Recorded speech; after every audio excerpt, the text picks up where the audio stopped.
Pay close attention. What you're about to see is Bible prophecy being fulfilled.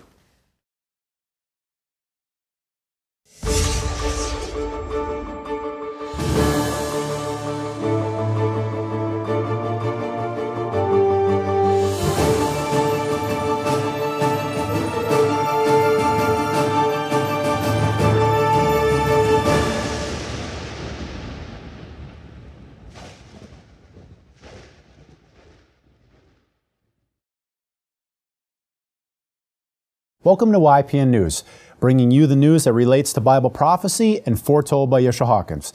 We have a wide range of articles to discuss with you today, including an update on the new deadly MERS virus. Also, another country experienced the unstable process of protest movements this week. Health experts are warning us to avoid one of our grain staples, and new studies show side effects from cancer treatments. But first, we're going to look at a new ruling for the morning after pill. Now, the Obama administration has agreed to allow over-the-counter sales of Plan B one-step to minors. Now, prior to this, any girls under 17 needed a prescription for this type of contraception. The White House says the president himself personally supports age restrictions, but the courts have ruled otherwise. In April, a federal judge ruled all morning after pills should be over the counter for all ages, and the courts have rejected nearly all of the administration's appeals. Now, opponents who do not approve of this easy access for minors say President Obama gave in to political pressure from abortion rights groups that were upset that the president had originally sided with conservatives on the issue. Now, it's still unclear exactly how or when the consumer might see these changes at the drugstore. The morning after pill is a high dose of a hormone. If taken within 72 hours of sexual intercourse, it can cut the chances of pregnancy up to 89% by aborting the fertilized egg. Now, coming out of nowhere this week, Brazil experienced huge protests. Some believe these protests were fueled by economic injustice. An estimated 250,000 Brazilians took to the streets in more than a dozen cities. Now, some demonstrations were peaceful while others turned violent. Demonstrators in Rio de Janeiro attacked the state's legislature building. Crowds hurled firebombs and confronted the police. 10 protesters and at least 20 officers were injured. Protesters complained about rampant corruption, crime, low wages, and a lack of social services. One man shouted, "We lack investments, mainly in health and education, as Brazil spends billions to build stadiums for next year's World Cup and 2016 Olympics."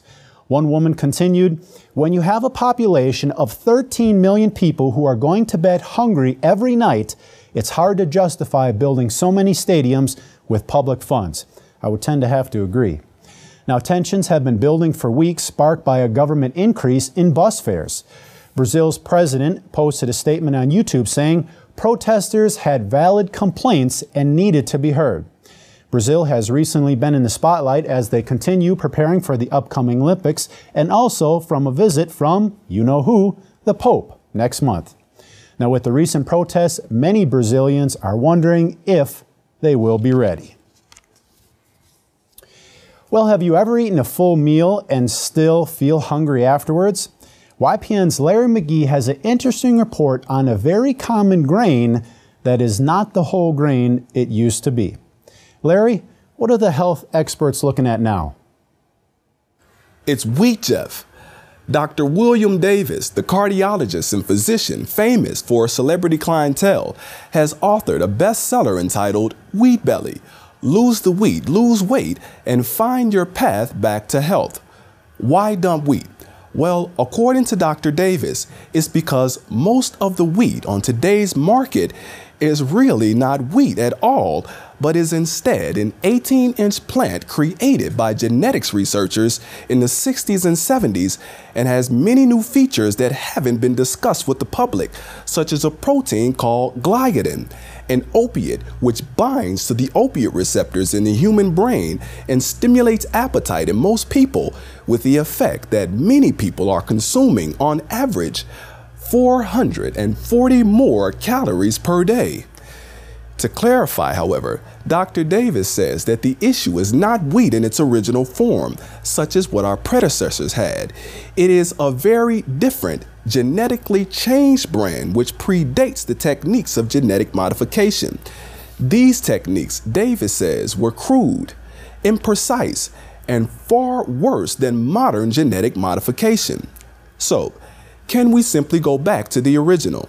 To that, the best-selling author says it is very possible, but economically unfeasible, because this variant yields about 10-fold more per acre. So in effect, we will be asking farmers to take a loss and would have to ask agribusiness to revert back to the original seeds. And while they can do it, they probably won't do it. Some of the results the doctor cites as being among the list of benefits noticed in those abstaining from dwarf wheat are surprising. Not just weight loss, but diabetics becoming non-diabetic, arthritis relief, reversal of leg swelling, irritable bowel syndrome, and depression. All apparently being attributed to the penny wheat, which has a very heavy cost. For YPN News, I'm Larry McGee. Jeff, back to you. Interesting report, Larry. Sadly, even the basic whole grains are no longer healthy. The new and deadly MERS virus we reported about last week has claimed the lives of 3 more. So far, the disease has killed half of all people diagnosed with it, a total of 33 so far. So what seemed to begin in the Middle East has now reached Europe and has put the U.S. health officials on high alert. Now, this mystery killer begins with fever, chills, as breathing becomes rapidly difficult. Gregory Hurdle from the World Health Organization said, "We really need, as fast as possible, to learn how to control this virus. We have to try to run faster than the virus does." Now, fears are that if the virus mutates, it will spread easily between people as the SARS virus did 10 years ago. U.S. health officials are on the lookout for any patient that shows symptoms and has recently traveled to the Middle East. The next step would be to race in, test, and isolate them, hoping to contain a possible outbreak in the U.S. So just how worried is the CDC? Well, Tom Frieden, director of the CDC, said, "Anytime there's a new virus that's killing about half the people it infects, we're concerned." Now, at age 7, Marnie Golden was diagnosed with non-Hodgkin's lymphoma. Her cancer was eventually eradicated after painful chemotherapy, radiation, and a bone marrow transplant. Golden, now 31, and an aspiring opera singer, has multiple health issues attributed to her treatment, including very high cholesterol, thinning of the bones, and an enlarged thyroid with nodules. Now, for Golden, these side effects developed years later, and a new study shows that for many others, the effects often go undetected.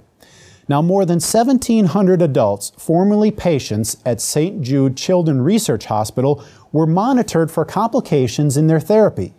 2/3 of patients had developed a chronic or life-threatening condition that even they didn't realize. The study concluded that 90% of patients had heart problems and 55% had lung problems.